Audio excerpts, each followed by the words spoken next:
We're here with Dordt College women's basketball coach Bill Harmsen. He is in his first year after coaching state championship teams in girls and boys basketball at Western Christian. He's in his first year here at Dordt College with the women's program. Coach, just tell us a little bit about how this first season's gone for you so far. Well, it's been a lot of fun. It's been another season of transition for our women here at Dordt, being their third head coach in 3 years, and I'm really proud of how our women have adjusted once again and taken coaching and discipline, and also having a little fun along the way. And we're doing really well at this point. We got a few injuries, but hopefully we'll be able to get over those here pretty quick.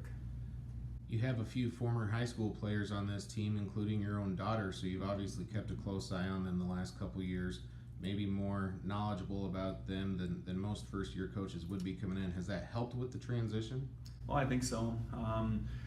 I've known a number of these girls personally now over the last 3 years, and they've been up to our house for Sunday dinners and for suppers, and so I've gotten to know them all pretty well. And so having a few former players on this team has certainly helped the transition as far as practices go, and what the standard is in regards to effort and enthusiasm approaching every day and just getting better. So those girls have eased that transition pretty well. Some big wins already this season. Last week, a double overtime win against third-ranked Concordia.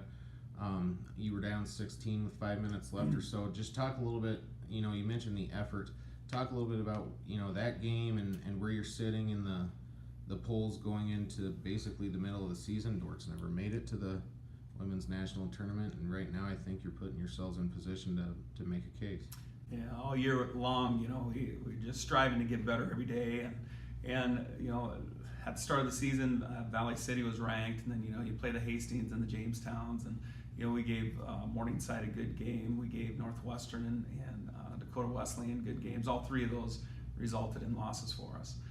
We knew along the line at some point we'd have to get a signature win, and the DeWitt's a tough place for our opponents to come in and play, and so our girls were really motivated in that day to play against a really good Concordia team. Did we anticipate being down 20 in the first and being down 12 in the third and being down 16 with 4 or 5 minutes to play? No, that's probably not the way we really wanted to script it, but I was really pleased with how hard our kids continued to fight and battle through that game. So the girls were really excited. It was really a fun locker room atmosphere once that game concluded, just knowing that they accomplished something pretty special here at the DeWitt. You look at it, it never stops on the GPAC this week, Dakota Wesleyan and Morningside, so you got a couple more opportunities for some signature wins. Yeah, those teams are really good, and Dakota Wesleyan is just one loss in the conference, and we played Morningside tough here, but I think they got us by 10 if I remember correctly. So going on the road to Morningside, it's certainly going to be a battle, but I know our girls are up for that challenge, and we're getting healthier with every day, and so hopefully we can come through this week knowing that we competed hard, given our best at both games, and we'll see where the chips fall. There been any surprises along the way going from high school to the college level here? Well, basketball is still basketball. The thing that I had to learn is just the schedule is such a grind. You come off a week like last week with a big double overtime win and a long trip to Crete, Nebraska, and you got to turn around right away and you play Dakota Wesleyan and Morningside. The schedule itself is very difficult. The GPAC itself is very difficult. So that's been something, just in preparation and preparing in practice.